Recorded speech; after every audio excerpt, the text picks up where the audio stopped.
Apophis by J. M. Conradi. Episode 4. Continued from Episode 3. Please note that this episode ends unannounced with a dream, or rather, a nightmare. It is uncanny that certain myths are vaguely common among various cultures who did not have that much contact at the time when those myths were first recorded. So many different voices told of the worst which would come somewhere in the 21st century, a remarkably accurate pinpoint if one considers the age, veil-obscured vagueness, and unpopular strangeness at the time, of saying a star will fall from the sky or fire will burn the world. From Wormwood to Nostradamus, when science finally caught up with the myth in 2004, we should have paid more attention. But instead the order was quickly given, executed, and happily accepted to obfuscate news of the danger until it was a pub joke. As usual, ordinary families like theirs would bear the brunt when officials rain the news. Marius had finalized plans for welded frames using what scrap iron they had, to cover the exact size of the 3 baths. Ian was preparing for submerging the family on day 0. Well, one bath was actually Biff's shower cubicle that was already enclosed on 3 sides, it just needed building the entrance up 2 feet and a layer of eco-rubber. Submerging in a tub of water was only going to help for a minor wall of fire and radiation blast, but they prepared anyway. Biff was making progress, digging a shelter in the yard to protect key provisions below ground, sized to fit the largest frame Marius had iron left for. The generator would barely fit in at the back of it. Sheila was collecting items they would all need close by, while submerged: extra water, a food hamper, working flashlight, rechargeable batteries, non-flammable breathing straw, masks and oxygen tank. They also needed to decide where to put the 2-way radios, cell phones, and weapons. The new crossbow ended up with Biff, who began practicing. The largest part of the week was filled with finishing these tasks while Marius had still to go to work too. Day D-7. With takeaway dinner, bought by credit card, around their by now routine kitchen table meeting, the family talked briefly about progress. By now it was predictable, so they moved on. Let's recap what we actually know, and what not. This is what they know about Apophis, summarized in a video.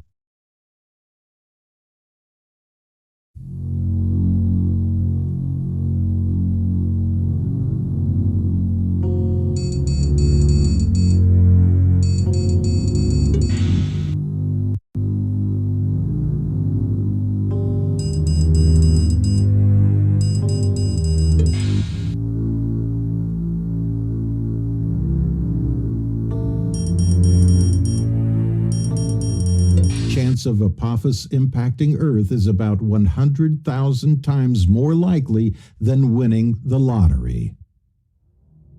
If this were to happen, the effects would likely spell the greatest natural catastrophe that mankind has ever seen.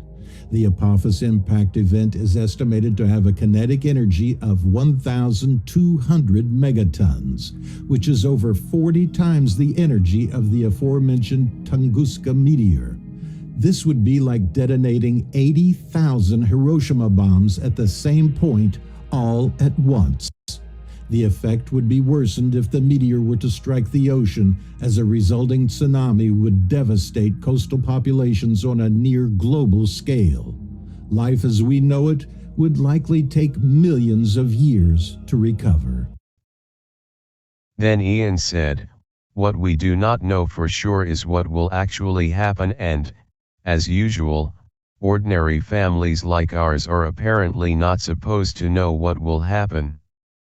All across the world people are privately discussing Apophis and other news because, once again, public discussion has been very well suppressed.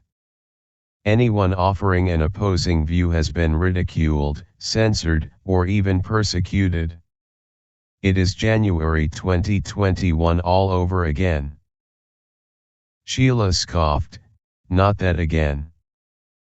Ian said, "Okay, on to 2029, we know something is off because with the narrative perfectly under control, a coordinated admission was unexpectedly made on April 2 that the certainty of the scientific community about the exact path of erratic old Apophis was overestimated. That must have been said under huge pressure.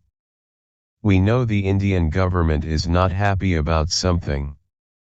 I picked up a rumor that, before today's vote of no confidence against Modi for wasting time on unscientific conspiracy theories, he tried issuing an order to evacuate all coastal areas. Then Marius received a text message saying his office is closed, all work must be done online. That night would have been restless if the family did not sleep from pure exhaustion. A lot of preparation has been completed in 5 days. Ian did, however, dream that he was sitting somewhere among a large quiet audience, watching this on a screen.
Asteroid Apophis. Asteroid Apophis.